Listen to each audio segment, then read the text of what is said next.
प्रश्न 4।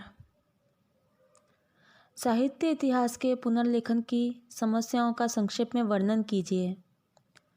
अथवा हिंदी साहित्य के इतिहास के पुनर्लेखन की आवश्यकता है, स्पष्ट कीजिए। उत्तर। हिंदी साहित्य के इतिहास के पुनर्लेखन की आवश्यकता है। इस विषय में दो मत नहीं हो सकते। इसके दो स्पष्ट कारण हैं: साहित्य चेतना का विकास और नवीन शोध परिणाम। प्रत्येक युग में साहित्य चेतना में निरंतर परिवर्तन या विकास होता जा रहा है। वर्तमान युग का साहित्य चिंतन वैसा नहीं है जैसा आचार्य शुक्ल के समय में आज से 40 वर्ष पूर्व था। यद्यपि साहित्य के मौलिक प्रतिमान अधिक नहीं बदलते, फिर भी बदलते हुए युग बोध के कारण परिप्रेक्ष्य, प्रविधि, प्रक्रिया आदि में परिवर्तन निश्चय ही होता है। दूसरा प्रमुख कारण यह है कि पिछले दशकों में निरंतर अनुसंधान के फलस्वरूप प्रचुर नवीन सामग्री प्रकाश में आई है और अनेक स्वीकृत तथ्यों का संशोधन हुआ है, जिनमें पूर्ववर्ती निर्णय और निष्कर्ष अनिवार्यतः बदल गए हैं। इनके अतिरिक्त एक सूक्ष्मतर कारण और भी है। जैसा कि इलियट ने कहा है, केवल अतीत ही वर्तमान को प्रभावित नहीं करता, वर्तमान भी अतीत को प्रभावित करता है। इस तर्क से प्रत्येक युग में साहित्य के नए विकास रूप उसके पूर्व रूपों के मूल्यांकन को प्रभावित करते रहे हैं। उदाहरण के लिए, मिश्र बंधुओं के समय श्रेष्ठ कवियों की जो परंपरा थी, उसमें मैथिली शरण गुप्त, प्रसाद, निराला, पंत आदि के आविर्भाव के बाद निश्चय ही परिवर्तन हो गया। हिंदी महाकाव्य परंपरा में रामचरितमानस और रामचंद्रिका आदि का स्थान निर्धारण करने के लिए प्रिय प्रवास, साकेत और कामायनी की रचना के बाद आज फिर से विचार करना पड़ेगा। किसी श्रृंखला में जब नई कड़ियाँ जुड़ती है तो स्वभावतः पुरानी कड़ियों की स्थिति पूर्ववत नहीं रह जाती। अतः नवीन शोध परिणामों के आधार पर विकासशील साहित्य चेतना के आलोक में संपूर्ण परिदृश्य का पुनरावलोकन सर्वथा आवश्यक है। दो मौलिक प्रश्न। हेडलाइन: हिंदी साहित्य के इतिहास के संदर्भ में दो मौलिक प्रश्नों का समाधान कर लेना आवश्यक है। पहला, हिंदी का स्वरूप विस्तार कहाँ तक है? दूसरा, साहित्य की सीमा क्या है? हिंदी के स्वरूप विस्तार का प्रश्न कुछ राजनीतिक कारणों से उलझ गया है। हिंदी के विद्वान और अन्य भाषाविद आरंभ से ही यह स्वीकार करते आए हैं कि भारतवर्ष के जितने भूभाग में वर्तमान हिंदी या खड़ी बोली हिंदी सामाजिक व्यवहार अर्थात पत्राचार, शिक्षा दीक्षा, सार्वजनिक आयोजन, विचार विनिमय तथा साहित्यिक अभिव्यक्ति आदि की माध्यम भाषा है, वह सबका सब हिंदी प्रदेश है और उसके अंतर्गत बोली जाने वाली सभी भाषाएं हिंदी की उपभाषाएं हैं। इस दृष्टि से वर्तमान बिहार, उत्तर प्रदेश, मध्य प्रदेश, राजस्थान, हरियाणा, हिमाचल प्रदेश व दिल्ली का इलाका हिंदी क्षेत्र में आते हैं और मैथिली, मगही, भोजपुरी, पूर्वी अवधी, पश्चिमी अवधी, बघेलखंडी, ब्रज, कन्नौजी, बुंदेलखंडी, राजस्थानी के विभिन्न रूप, कुमाऊनी आदि पहाड़ी बोलियां हिंदी की शाखा प्रशाखाएं हैं। यह परिभाषा नई नहीं है। इसका स्वरूप उस समय निर्धारित हो गया था जब भाषाई राज्यों और उनके प्रलोभनों की कल्पना भी किसी को नहीं थी। हिंदी का यह बृहत्तर या विशाल यानी राजनीतिक उद्देश्यों से विस्तारित रूप नहीं है, स्वाभाविक तर्कसम्मत रूप है, जिसके विषय में अभी कुछ समय पूर्व तक कोई विवाद नहीं था, लेकिन अब तक लगभग 5-6 वर्षों से यह विवाद जोर पकड़ रहा है। एक मत यह है कि हिंदी का अर्थ वर्तमान हिंदी या खड़ी बोली हिंदी ही है। मैथिली और राजस्थानी तो स्वतंत्र भाषाएं हैं। भाषा विज्ञान के आधार पर उनकी प्रकृति और प्रवृत्ति हिंदी से अत्यंत भिन्न है। अवधी और ब्रज का भी अपना पृथक अस्तित्व है। ये दोनों एक दूसरे से भी भिन्न हैं और वर्तमान हिंदी से भी। यह नारा हिंदी विरोधी शिविर में उठाया गया है और हिंदी के भी कुछ एक अधिक प्रगतिशील लेखक इसमें शामिल हो गए हैं। मैथिली को तो साहित्य अकादमी जैसी संस्था ने मान्यता दे ही दी है और उसके साहित्य के स्वतंत्र प्रकाशन तथा अध्ययन अध्यापन का क्रम चलने लगा है। उधर राजस्थानी का आंदोलन भी जारी है और उसके लिए भी इस प्रकार के प्रयास आरंभ हो गए हैं। ब्रज तथा अवधी जिनका साहित्य कहीं अधिक समृद्ध है और भी औचित्यपूर्वक यह दावा कर सकती है। दूसरा मत विस्तारवादी है, जिसके अनुसार उर्दू भी हिंदी का ही उपभाषा है और ब्रजभाषा आदि की तरह उर्दू का साहित्य भी हिंदी साहित्य का ही अंग है। नागरी प्रचारिणी सभा तथा भारतीय हिंदी परिषद के इतिहासों में उर्दू साहित्य के विकास का भी निरूपण किया गया है। दूसरा प्रश्न यह है कि इतिहास के संदर्भ में साहित्य की सीमा कहाँ तक मानी जाए। सत्य तो यह है कि इस विषय में भी हमारा दृष्टिकोण व्यापक ही होना चाहिए और रस के साहित्य के अतिरिक्त ज्ञान के साहित्य का भी अंतर्भाव करना चाहिए।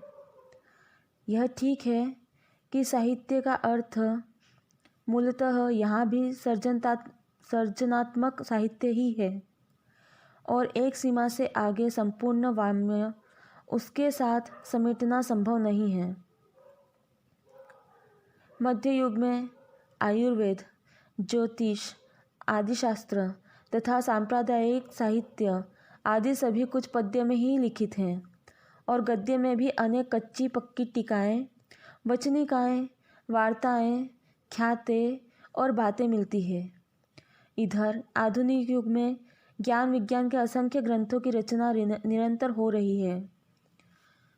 यह सब साहित्य के अंतर्गत तो नहीं आ सकता, लेकिन इस प्रकार के समस्त वाङ्मय का नियमित त्याग करना भी उचित नहीं है। उदाहरण के लिए आदिकाल में रचित गोरखनाथ आदि की बानी या परवर्ती युग का वार्ता साहित्य शुद्ध साहित्य की परिधि में नहीं आता, किंतु क्या इतिहासकार उनकी उपेक्षा कर सकता है? उनके अभाव में विकास परंपरा की कुछ आवश्यक कड़ियाँ लुप्त हो जाएगी। आधुनिक काल के आरंभ में रचित स्वामी दयानंद का सत्यार्थ प्रकाश निश्चय ही ललित साहित्य का अंग नहीं है, परंतु क्या आलोचना की भाषा के विकास का अध्ययन उसके बिना संभव है? इसी प्रकार वर्तमान युग में भी ज्ञान के साहित्य के ऐसे अनेक गौरव ग्रंथ हैं जिनका उल्लेख इतिहास में करना अनिवार्य है। एक ओर भाषा विज्ञान, पाठ विज्ञान, कोश विज्ञान, पत्रकारिता आदि और दूसरी ओर दर्शन, इतिहास, भूगोल, राजनीति शास्त्र आदि के क्षेत्रों की उपलब्धियां कथ्य की दृष्टि से साहित्य के अंतर्गत भले ही नहीं आती, किंतु वे प्रकारांतर से गद्य शैली के विकास में योगदान करती है। इसका निषेध नहीं किया जा सकता। अतः इतिहासकार को यहाँ भी विवेकपूर्वक प्रमुख और गौण का भेद करते हुए वाङ्मय के दोनों रूपों को स्वीकार करते हुए चलना चाहिए, अर्थात रस के साहित्य को प्रधान विषय बनाकर उसके पोषक रूप में ज्ञान के साहित्य का आकलन करना चाहिए। हमारे साहित्य की काफ़ी महत्वपूर्ण सामग्री ऐसी है जिसकी अप्रामाणिकता सिद्ध हो चुकी है। उसके प्रति मोह अनुचित है और इतिहासकार के सामने वस्तु स्थिति को स्वीकार करने के अतिरिक्त और कोई विकल्प नहीं है। किंतु प्रामाणिकता के प्रश्न पर भी अत्यंत सतर्कता की आवश्यकता है। प्रत्येक नवीन शोध परिणाम प्रामाणिक नहीं होता। प्रमाण सिद्ध स्थापनाओं को भी समय सिद्ध होने में देर लगती है। अतः नवीनतम के प्रति आग्रह भी इतिहास का गुण नहीं है। जिस प्रकार अप्रामाणिक मान्यताओं से चिपके रहना गलत है, उसी प्रकार हर नई कच्ची पक्की स्थापना के आधार पर समय सिद्ध धारणाओं को नकारना भी खतरनाक है। अगली हेडलाइन, मौलिकता का प्रश्न। इतिहास के क्षेत्र में मौलिकता का केंद्र बिंदु है परिकल्पना अर्थात विकास परंपरा का परिदर्शन। वास्तव में इतिहास लेखन ऐतिहासिक अनुसंधान का पर्याय नहीं है। ऐतिहासिक अनुसंधता जहाँ नवीन तथ्यों के अन्वेषण और उपलब्ध तथ्यों के नवीन आख्यान पर बल देता है, वहाँ इतिहास लेखक इन दोनों दिशाओं में एक सीमा से आगे नहीं बढ़ सकता। उसके लिए नवीन की अपेक्षा प्रामाणिक और समय सिद्ध का अधिक महत्व है। नए तथ्यों और नए शोध निष्कर्षों का वह आदर करता है, किंतु उसके लिए वे तब तक ग्राह्य नहीं होते जब तक कि समय का प्रमाण पत्र उन्हें प्राप्त ना हो जाए। इसी प्रकार कृतियों तथा कृतिकारों की समीक्षा एवं मूल्यांकन में उसका अपना मौलिक दृष्टिकोण हो सकता है, जो आलोचना के क्षेत्र में निश्चय ही महत्वपूर्ण है। परंतु इतिहास में एक सीमा से आगे उसका आग्रह करने से संतुलन भंग हो सकता है। इतिहास में तो समन्वयात्मक दृष्टिकोण और संतुलित विवेचन ही अधिक काम्य है। उपर्युक्त विवेचन के निष्कर्ष इस प्रकार हैं। पहला, नवीन शोध परिणामों और विकसित साहित्य चेतना को ध्यान में रखते हुए हिंदी साहित्य के इतिहास का पुनर्लेखन आवश्यक है। दूसरा, ऐतिहासिक दृष्टि और आलोचना शक्ति से युक्त एक लेखक यदि कार्य संपन्न कर सके तो उत्तम होगा, किंतु यदि यह संभव ना हो तो निश्चित परियोजना के अंतर्गत निदेशक सिद्धांतों का निर्धारण कर कुछ लेखकों का समुदाय घनिष्ठ संपर्क सहयोग के आधार पर यह अनुष्ठान पूरा कर सकता है। शैली भेद होने पर भी ऐतिहासिक परिदर्शन की एकता इस प्रकार के संवेद प्रयास में एकान्विति स्थापित कर सकती है। तीसरा, युग चेतना और साहित्य चेतना के समन्वय पर आधृत साहित्य के इतिहास के संश्लिष्ट स्वरूप को भी हमें स्वीकार करना चाहिए और इसी के आधार पर एक सामंजस्य रूपरेखा का निर्माण करना चाहिए। अर्थात हिंदी भाषा भूभाग के सांस्कृतिक इतिहास के परिवेश में, जिसके अंतर्गत राजनीतिक सामाजिक तत्व भी स्वतः अंतर्मुक्त रहते हैं, इसके प्रत्यक्ष अप्रत्यक्ष प्रभाव में विकसित हिंदी के विविध रूपों के माध्यम से अभिव्यक्त साहित्य चेतना के विकास क्रम का साहित्यिक प्रतिमानों के आधार पर आकलन ही हिंदी साहित्य के नए इतिहास का लक्ष्य होना चाहिए। चौथा, नवीन शोध सामग्री का उपयोग आवश्यक है, किंतु इस विषय में सतर्कता भी उतनी ही आवश्यक है। प्रत्येक नवीन स्थापना यथावत ग्राह्य एवं मान्य नहीं हो सकती। अतः प्रामाणिक लेखकों के मतों का संक्षेप में उल्लेख करते हुए बहुमान्य और समय सिद्ध निष्कर्षों को ही इतिहास में ग्रहण करना अधिक विवेक सम्मत है। पांचवा, समानुपात की रक्षा और उचित मूल्यांकन के लिए इतिहास के समग्र रूप की कल्पना और उसके अनुसार पूर्व योजना तथा रूपरेखा ही रचना अनिवार्य है। विषय विवेचन का कलेवर विषय के महत्व के अनुरूप ही होना चाहिए, अन्यथा संतुलन और परिदर्शन में व्याघात उत्पन्न हो सकता है।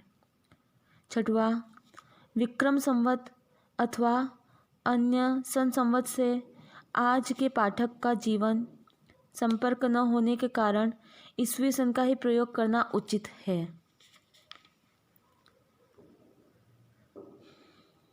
ये 6 पॉइंट थे।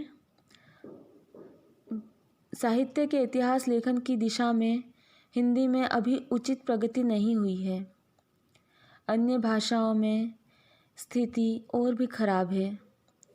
इसका कारण यह है कि इतिहास विधा की हमारे देश में विकसित परंपरा नहीं रही और आज भी हम इस दिशा में विशेष उन्नति नहीं कर पाए हैं। परिणाम यह है कि 100 से ऊपर इतिहास ग्रंथों के प्रकाशन के बाद भी हिंदी में सर्वाधिक प्रामाणिक इतिहास आचार्य शुक्ल का ही है, जिसकी रचना सन 1929 में हुई थी। यह स्थिति हिंदी के गौरव के अनुकूल नहीं है, विशेषतः जबकि हिंदी का आलोचना साहित्य इतना समृद्ध हो चुका है। नागरिक प्रचारिणी सभा ने बृहत इतिहास की योजना द्वारा एक महान अनुष्ठान का उपक्रम किया है। इस प्रकार के सार्वजनिक कार्य की अपनी सीमाएं होती है, फिर भी इस महत् प्रयास के फलस्वरूप साहित्य सामग्री की एक विशाल राशि भावी इतिहासकार के लिए एकत्र हो गई है और हमारा विश्वास है कि शीघ्र ही साहित्य के कुछ प्रामाणिक इतिहास हमें हिंदी में उपलब्ध हो सकेंगे।